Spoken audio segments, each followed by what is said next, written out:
untuk meraihkan anak-anak kita Sijil Tinggi Agama Malaysia STAM yang mendapat kejayaan yang sangat cemerlang, Pondok Moden Al-Baqirah dan juga SMA Mawib yang telah diiktiraf sebagai di antara sekolah yang terbaik di Malaysia dalam keputusan Peperiksaan STAM.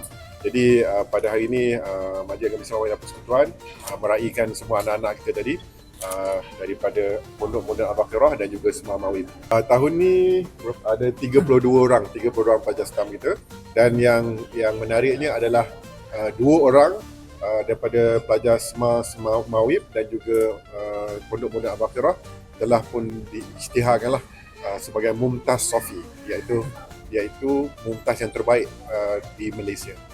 Alhamdulillah, semasa saya dapat dinobatkan sebagai pelajar cemerlang Sijil Tinggi Agama Malaysia, saya rasa sangat bersyukur dan bangga dengan setelah apa yang saya telah usahakan. Jadi saya rasa berbaloi dengan hasil saya dan berkat doa ibu-ibu, ibu bapa dan kawan-kawan. Bagi saya, cabaran yang paling mencabar ni sebab saya bukan seorang yang kuat menghafal dan memori saya sangat lemah.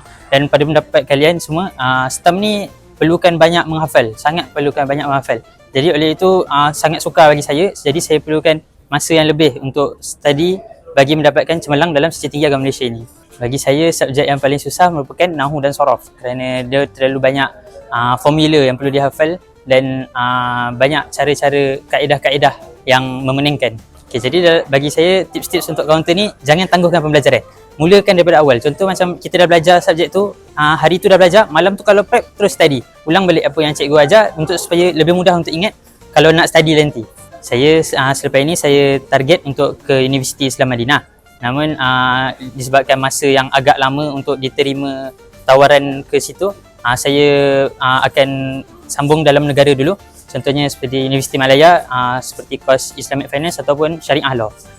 Jutaan terima kasih saya panjatkan kepada seluruh warga Mawib dan para pembayar zakat yang tak lengah sumbangannya mengalir kepada Pondok Moden Al-Baqirah, dan saya juga mengucapkan jutaan terima kasih kepada guru-guru, rakan-rakan dan ibu bapa yang sentiasa menyokong saya.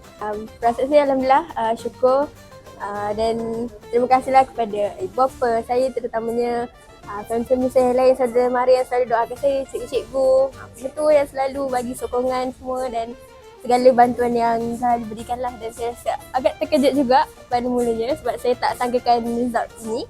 Tapi alhamdulillah syukur sebab dapat capai setinggi ini.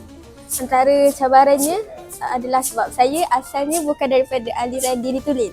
Jadi dia agak sukar untuk saya sesuaikan diri dengan aliran ni. Sebab sebelum ni saya aliran perakaunan.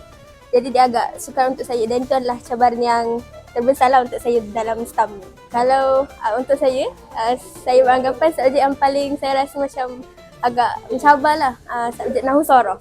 Sebab dia berkaitan dengan praktikal, jadi dia agak sukar untuk saya tackle lah subjek tu.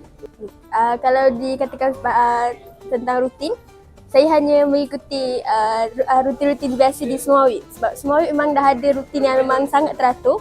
Jadi sebagai pelajar saya manfaatkan rutin yang telah disusun tu dan daripada itulah saya dapat belajar semua benda.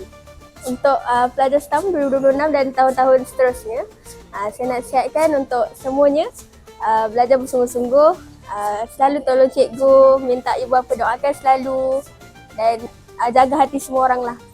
Akhir sekali saya mengucapkan tinggi-tinggi terima kasih kepada pembayar zakat dan Mawib. Kerana dengan bantuan semula saya dapat capai setinggi ini dan memudahkan segala urusan. Saya juga nak terima kasih kepada semua Mawib, ibu bapa saya dan kawan-kawan yang selalu menyokong.